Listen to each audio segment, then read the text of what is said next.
everybody, and welcome to Taking Control, the ADHD podcast on rashpixel.fm. I'm Pete Wright, and I am here with Nikki Kinzer. Nikki? Hello, everyone.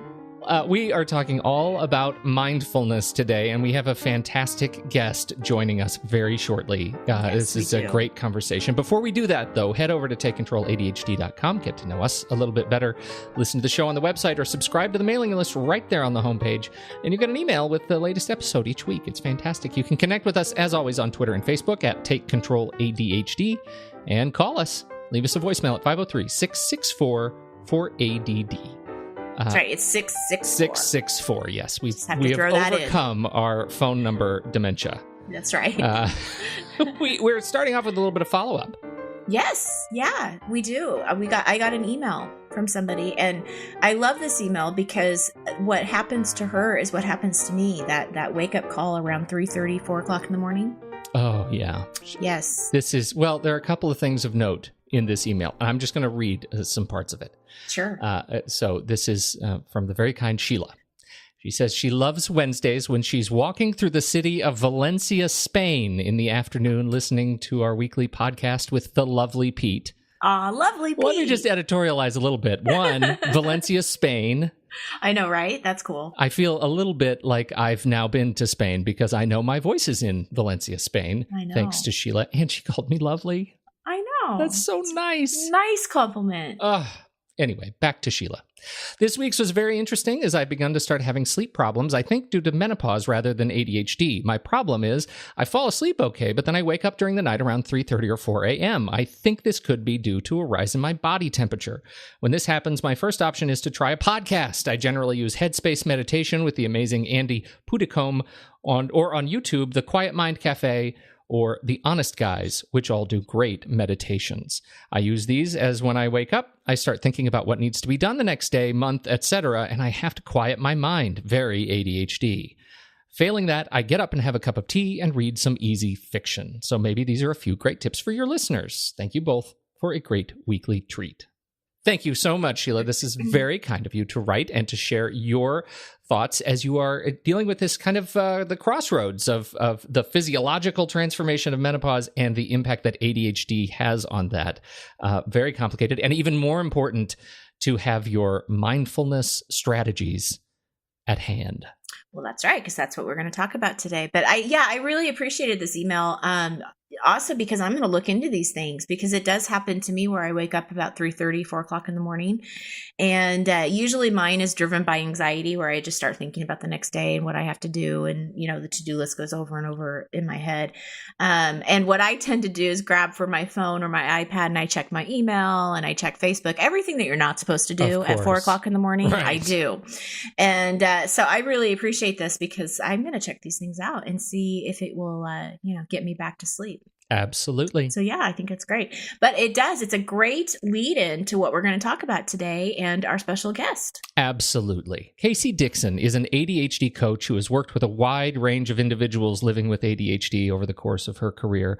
Most recently, she founded mindfullyadd.com, a website that is dedicated to the mindfulness approach to ADHD through simple daily practices to help you with everything from focus to movement and settling, not to mention a rich library of features to help you learn more about your ADHD. Casey is here today to help us understand the role of mindfulness in self-care with ADHD. Casey, welcome to the ADHD podcast. Thank you so much. It's awesome to be here. Hi, Casey. Thank you so much for being here. Mindfulness is a common topic that Pete and I actually discuss periodically in several different kinds of contexts and conversations that we have. So I just love that we're talking about it today. And I thought a great place for us to start would really to be maybe kind of an explanation or definition of what mindfulness is. Well, I mean, like you said, you guys are talking a lot about it. The mainstream media is talking a lot about it. And there are many, many definitions floating around. We can make that really simple by reflecting on the word itself. So before we started recording, you said, I'm going to be mindful of that, of the time, or something along those lines. Mm-hmm. And what that basically means is, let's just pay a little bit more attention to that. Mm-hmm. Let's dial our attention into this thing that I'm being mindful of. So mindfulness really means that you're paying attention to right now.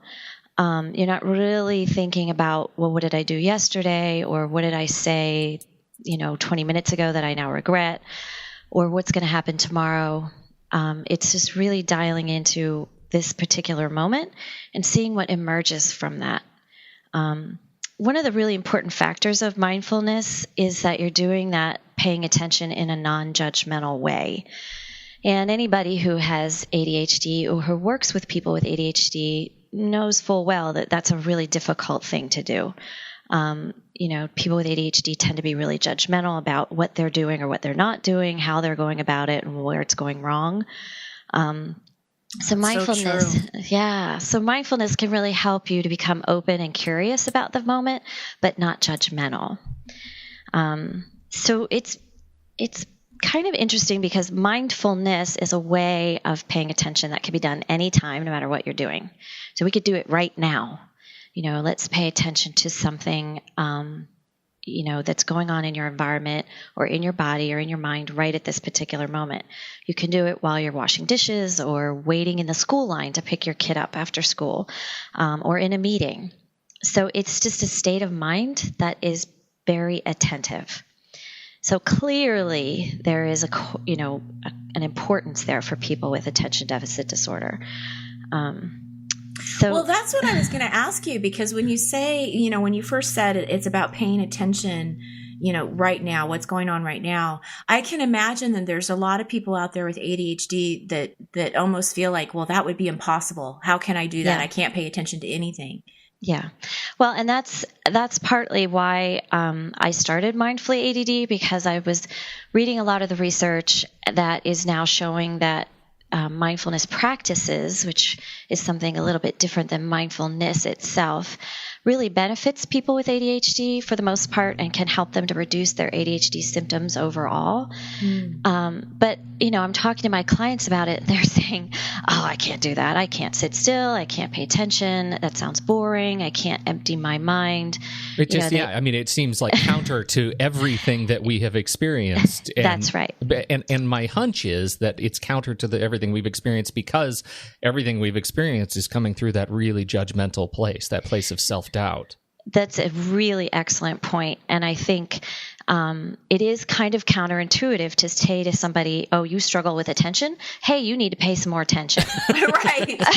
Yeah. Here's your answer. Duh. Like, I hadn't thought of that. Thanks so much. But, I think what we know from the research and from the really interesting work that some people are doing in the field of mindfulness for ADHD care is that you can actually use mindful awareness practices to help to train your attention to become stronger so that it's under your direction a little bit more. So it's, when you say mindfulness to people, they immediately go to, oh, do I need to meditate?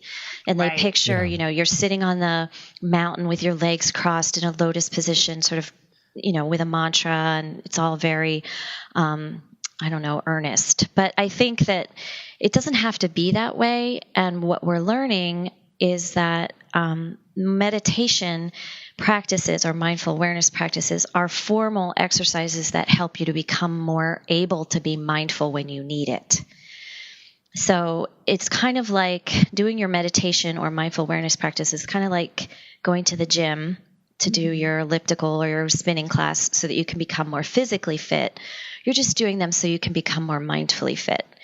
And people with ADHD, despite the counterintuitive nature of this, can become more mindful or more able to pay attention by doing these kinds of exercises. That seems like a really important distinction, and it's one that I think is easy to get lost because we don't consider something like mindfulness, or I should say, kind of emotionally intelligent exercises as practice. Right. And I think that that's a key point because, people say, well, I'm no good at it. And when my clients say that to me, I say, well, that doesn't matter. It doesn't matter if you think that you are, the guru of mindfulness. What matters is that you are practicing it. Even if it's as short as 1 minute of practice per day or 1 minute of practice every other day. you're still going to derive some benefit from doing that practice. And that's where the non-judgmental piece comes in. You're not here to evaluate how good you are at meditating. Right. That's really irrelevant. Well, it's interesting because I know I've had those conversations with clients before too, where they'll say, well, I can't do it. Mm-hmm. And one of the things that I'll say is that it's okay to welcome those thoughts when you're meditating. When they come to you, welcome them. Say, I see you. I know you're there. And then you can kind of tell them to go away for just a couple minutes or seconds or whatever and pay back attention to your breathing. Right. But I think by what you're saying is to not have that judgment. You're not good or bad at it, and to welcome those thoughts. I mean, don't try to, well, I guess you are kind of pushing them away, but you're still acknowledging them. Well, I think that I'm not a mindfulness educator. And when I started reading about the benefits of mindfulness for people with ADHD, as an ADHD coach, I was thinking, wow, finally, here's something that I can really embrace and say to my clients, here's another option for you for ADHD treatment or care. And like you said, Pete, they're saying, well, wait a minute, I can't do that. But to go back to your point, Nikki, I think it's really important for us to say, you don't need to empty your mind or push anything away. I think what's important is that you are sort of anchoring your attention to something. And for most people, when they're doing a meditation or mindful awareness practice, it's a breath. You're going to pay attention to your breath, your in-breath, your out-breath, the breath moving in your body. It could also be words or a visual image or, your feet on the floor or your seat in the seat or your hands on the steering wheel, whatever it is. And when your mind starts to drift or make judgments, then you catch that. You say, I'm no longer paying attention to my feet.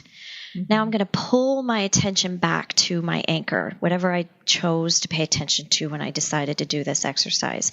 So instead of pushing away the thoughts that you're drifting to, my recommendation is to pull your attention back to whatever it was that you had decided you were going to pay attention to when you did start it. So it's less of a pushing and more of a pulling. I like that. Yeah. That's great. It's kind of like the lifting weights for your attention muscle thing. So yes, your mind is going to drift. I guarantee it. And you are going to notice and just pull it back. What's so great about that, and what is so empowering as somebody who lives with ADHD, it's the idea that you can practice this anytime, anywhere. You don't have to find that a place of peace on the edge of a cliffside, specifically at a gorgeous, mind-numbingly beautiful sunrise. You really, you said doing the dishes. That is a great example. I do a lot of dishes, and the act of sitting there doing dishes is an opportunity to practice being attentive to the dishes. That's right. Right? That could be my mindfulness practice every day. Yeah. And there are so many things just within that simple activity to anchor your attention to. Is it the water and the sounds of the water, or the feel of the temperature of the water? Or is it the smell of the bubbles or the soap, whatever it is that you're using? Is it the dishes clanking together in the sink? Or, there's just things that you can choose. Okay, I'm going to really pay attention to that right now. Sure. And then we're going to move on. And a lot of people with ADHD are doing some mindfulness without even knowing they're doing it. I had a client using the dishes thing who said, well, that's one of her favorite moments of her day is after the kids are in bed and, things are quiet. She, instead of loading the dishwasher, hand washes her dishes. And I'm thinking, what are you, crazy? I don't have time for that. And she's like, no, but that's my moment. Yeah. Yeah. Right. So I think that, we already do some of this stuff in our regular life. The key here is that if you want to improve your ability to become more mindful in those moments, mindfulness practices or meditations can help. So you sort of do it now to use it later. Just like you would go to the gym now so that when you run up and down the stairs later because you forgot your keys and you're on the way to work, you're not winded. It's interesting because sometimes you do have to kind of set the intention too, because I know I try this when I go and watch my kids play sports, is I will kind of, in my car just sort of in my mind set the intention that, okay, I'm just going to be very mindful of this experience and really pay attention, to what they're doing, because it's so easy to get distracted, not only with your internal thoughts about thinking about your day and what still needs to be done, but, I get distracted by other moms and dads that are on the sidelines, talking with them and nope, I got to pull. And I like what you said, I have to pull my attention back to watching my child play that sport. Yeah. And it seems like you get more out of those experiences. They become more meaningful. They kind of become more a part of your memory, and they're not forgotten, if that makes sense. Which is another huge issue when you have ADHD, is that working memory happens because your mind is jumping around while you're doing something. And if you have a working memory problem, you're at the game and you're thinking, oh, I'm supposed to be watching my daughter play soccer, but my phone just rang and I'm going to check that. Next thing you know, you're watching YouTube videos on the sideline, you missed her big goal. Right. So it helps you to stick with that moment. And the cool thing is that, the research is still really new. The preliminary study that came out from Lydia Zalowska and Susan Smalley out of UCLA was only 2008. So it's not that long ago.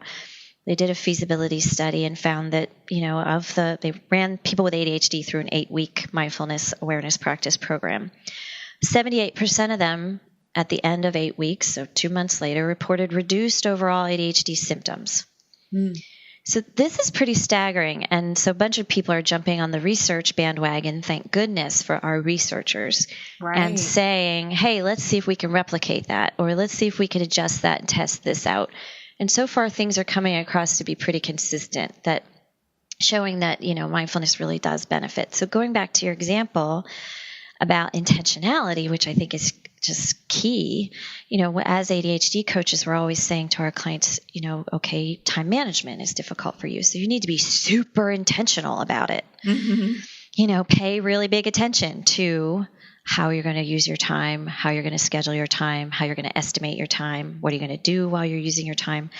So mindfulness helps you to direct that intention, but it also gives you an increased ability to do so. What are your suggestions on how to practice it? Like, what would you tell somebody that's never really even thought of this before? Where do you start? I was just thinking about that. I have a related question I'm going to bundle.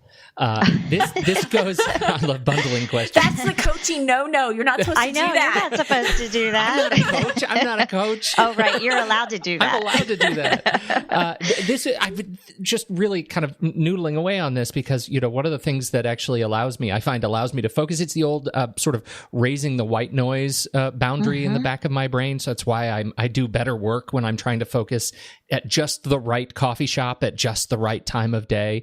And so, that's why the dishes thing, I don't want to perseverate on that too much, but that's why the dishes thing is so beautiful, because it involves sound. It involves something that allows me to kind of turn on the part of my brain that allows me to pay more attention. So is that something that goes into getting started with a practice, or is that something that I'm completely far afield on? You may take the questions in any order you'd like.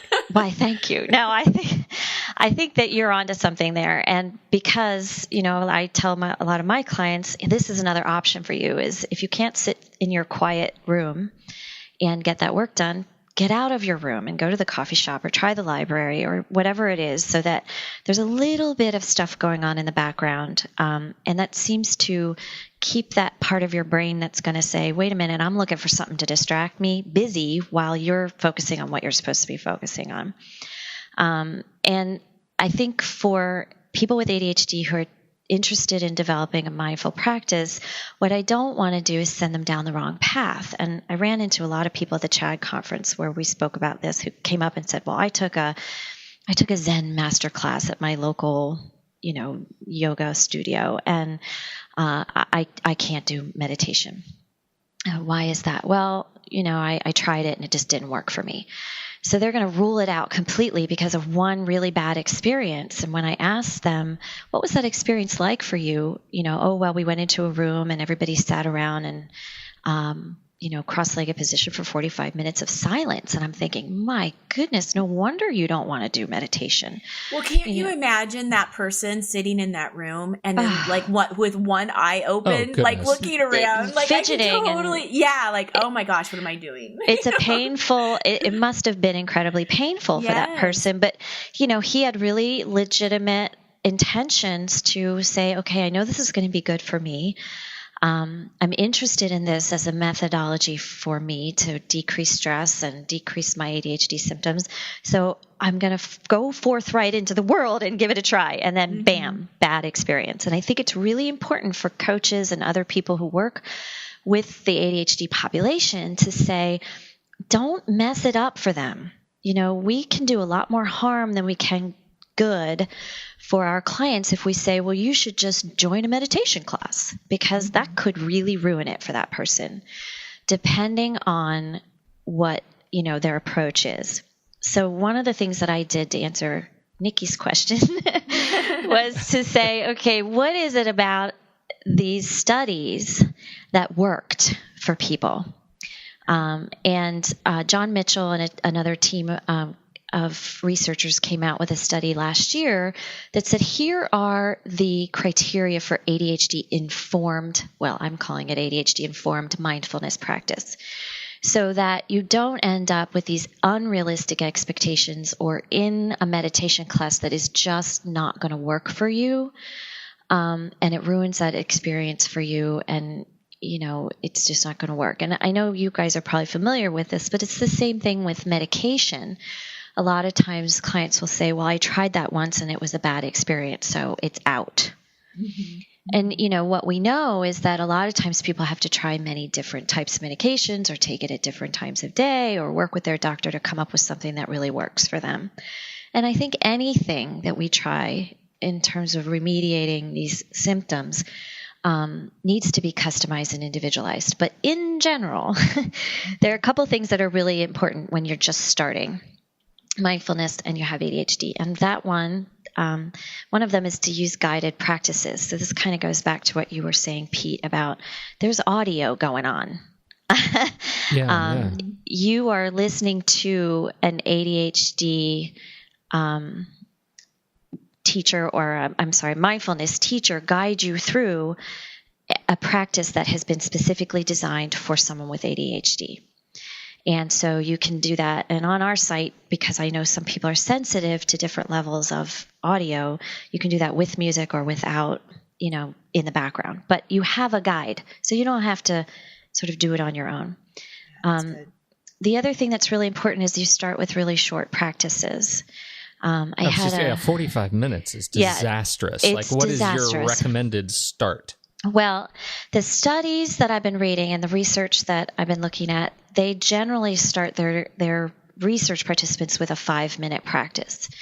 Now, on my site, we have 1-minute practices because you got to start somewhere. Right. Mm-hmm. And I think a 1-minute practice is still helping you to train your attention to be anchored to something for a full minute. And if you can do that, then that's fantastic.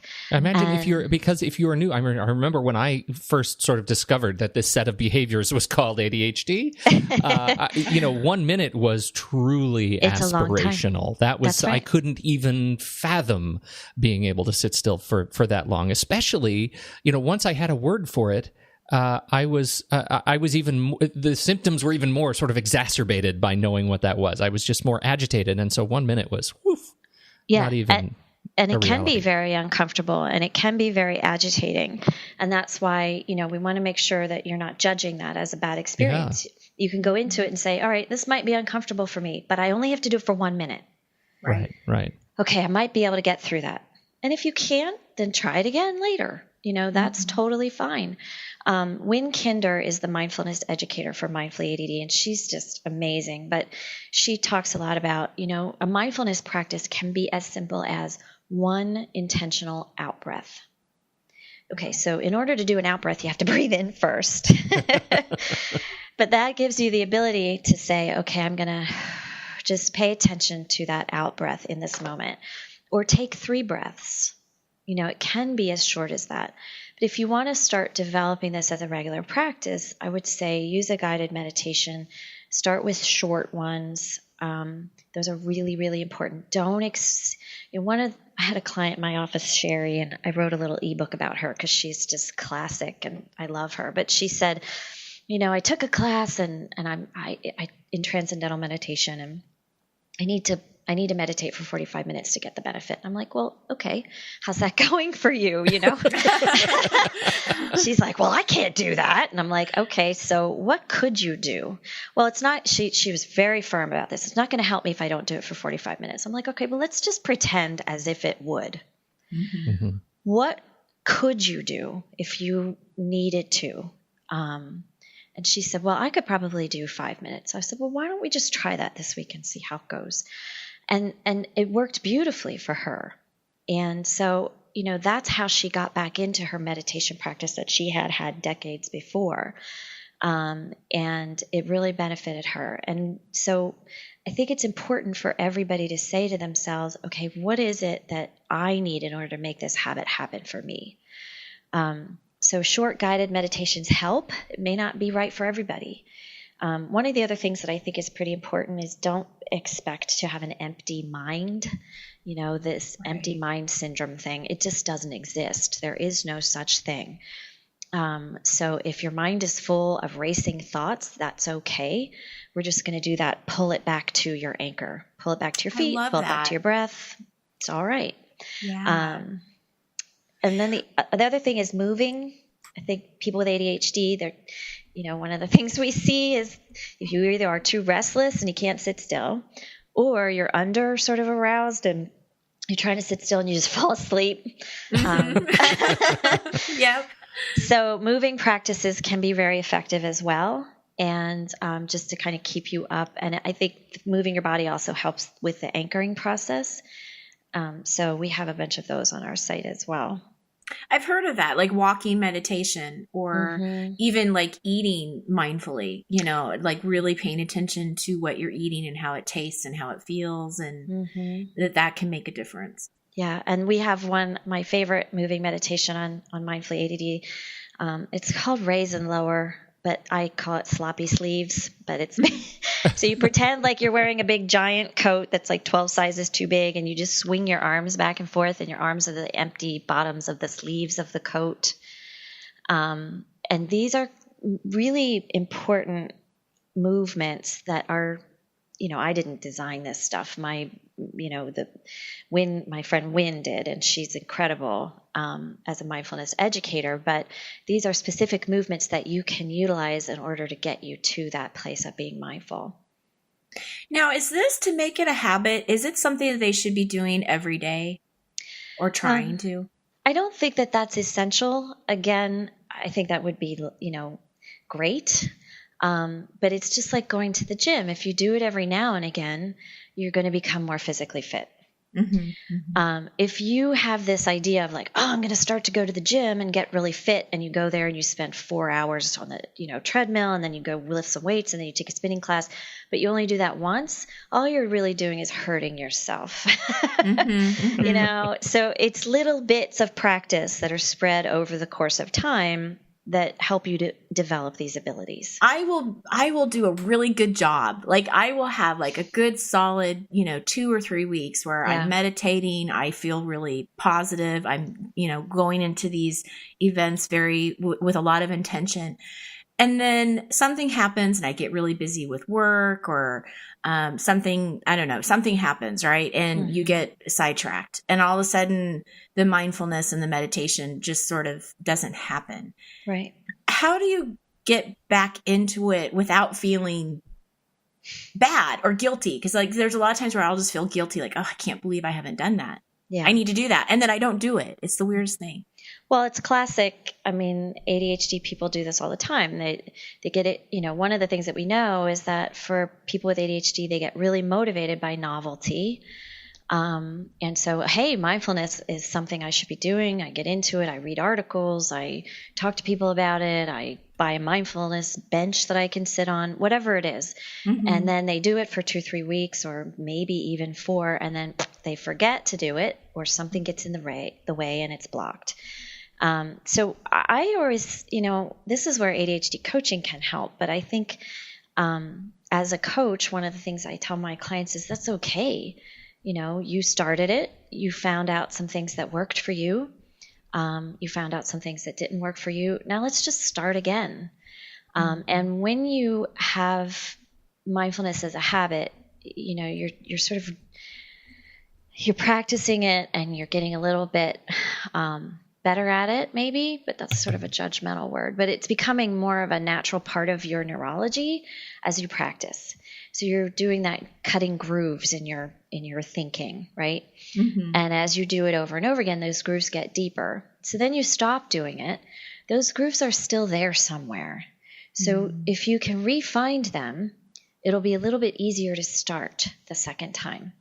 It's kind of like riding a bike, right? Because you don't forget how to ride a bike, but you can go years without riding one and still be able to get on one and ride it. And it might be a little awkward at first, but you can still do it. Feels a lot like a unicycle today. Yeah, exactly. It's really interesting though to hear you talk about this. And I practiced TM, transcendental meditation for a while. My mother got me into it when I was in sort of college, and so I have my mantra. I remember it. I know the thing, and I understand what you're saying when you say like there's a 45-minute sort of I'm not going to it'll do more damage than good if I don't do it for 45 minutes. And I think the lesson is, if there is a practice that has dogma associated with it, it's probably not good for the ADHD mind, because with dogma comes judgment, right? If I'm not doing it right, so I shouldn't do it at all. But the other piece of it is, it's really easy for me to ascribe my own dogma on habits I'm trying to build. Mm-hmm. You know what I mean? And with that comes my own judgment. And suddenly, oh God, I haven't gone on my daily run. I haven't done it. And therefore I'm not getting any benefit out of it. So I'd better go to Starbucks and have 3 chocolate donuts. Well, and Pete, it's really interesting that you say that, because I caught myself when I asked Casey, should somebody be doing this every day? As soon as I said that, I'm like, why am I using the word should? Because right there, I totally know better than this. I know that you shouldn't feel like you have to do anything every day. So yeah, I'm glad you bring that up. And I'm glad I have the chance to notice that what I said. It's a great bit of awareness. It is. I do it all the time. Boy, as people who are trying to help people with ADHD, we just pile on the shoulds. You should be taking your omega-3. You should be getting out in the green space every day. You should be exercising. You should be going to bed at the same time. You should be taking your medication.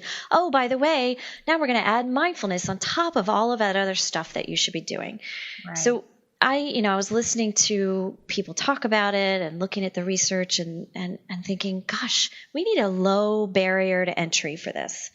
Let's make this as doable as possible for people who are already overwhelmed with things that they should be doing to help with their ADHD. It's going to resonate with some people, and it's not going to resonate with other people. And that's okay. You get to decide your own sort of special package of things that work for you. And so I think mindfulness is just one of the options that, the research is showing, hey, this can help you with your ADHD symptoms. Casey, now that we've had this conversation, let's talk a little bit about Mindfully ADD. Can you walk us through your intention behind the site and what people can get out of it? Mindfully ADD, basically what I did is I heard people saying, but where are the resources? I want to practice mindfulness for ADHD, but where do I do that? How do I take the first step? And so I said I couldn't find anything. There's a fabulous book Lydia Zyloska published, the Mindfulness Prescription for Adult ADHD. So that's one resource. Since then, Dr. Mark Burton has started to do some teleclasses. Mindfulness Parenting for ADHD is his book, and then Mindful ADHD Cultivating Calm is his class. Elizabeth Amon, who's another coach, also runs a mindfulness for ADHD teleclass, which is amazing, which I took for coaches and for people with ADHD. But I wanted something that, people with ADHD could just jump on, do a little practice and get off. Or if they needed to increase their motivation, They had full intention of doing it. They did it for a couple weeks and then it stopped happening. How do we restart that practice? And one of the things that we know helps people with ADHD restart or start a new habit is high motivation, which is based on interest. Mm-hmm. So there's a bunch of articles on there that are intended to help you generate interest and curiosity about mindfulness for ADHD, and sort of tips and how-tos, how to develop a mindfulness habit. And then there are audio practices, like I said, that there's some called mindful minutes. Those are the ones that are 1 minute, 2 minute, or 3 minutes long. And then the other practices are anywhere between 3.5 to about 7 minutes at this point. And they are grouped by ADHD need. So they're, I want to be still. There's a group called settle. I want to improve my focus right now, or there's a focus group of practice. There's a just move group. So you can jump on and just do a quick practice and then, jump off. It doesn't have to be a lengthy endeavor. Are you adding new content regularly, or is this just sort of a library that you've put up there? And Mindfully ADD is a membership site, okay. And so people can join and become members, and we're adding new content all the time. It's a relatively new site. We just started in June of 2015, and so we have, we're constantly adding new practices and articles. We have 2 new guest contributors. Renee Brooks, who is a blogger about ADHD. Her website is Black Girl Lost Keys, and she's super fun. I love her voice. So she's been doing some writing for us. And then Elizabeth Amon, who is an ADHD coach and research-minded person like myself, is also doing some guest writing for us as well. So we're just, trying to build it up, add some interesting features. Eventually, we're going to add some community features, but we're still working on that. Sure. Where else would you like people to find you besides mindfullyadd.com? Mindfullyadd.com, and then also if you just want to just sort of watch what's happening there and you don't want to join, you can also just join our mailing list, and we send out relevant articles and information about mindfulness for ADHD. You could also follow me on Twitter at mindfullyadd and Facebook mindfullyadd also. I know, it's very interesting. For my coaching practice, I have a website. It's www.Dixon, which is Dixon, lifecoaching.com. So that's Dixon Life Coaching. And I put up articles, and you can also follow me on Facebook, and my Twitter handle is Dixon Life Coach. Thank you so much, Casey, for being here. It was such a pleasure talking to you, and I know our listeners are going to love all the information. Well, thank you so much for the invitation, and congratulations on all the recognition that your podcast is getting, and I think it's well-deserved. Thank you so much. That's very kind. And thank you, all of you who have downloaded and listened to and subscribed to this show. We certainly appreciate it. All your kind words and comments. On behalf of Casey Dixon and Nikki Kinzer, I'm Pete Wright, and we will catch you next week on Taking Control, the ADHD podcast.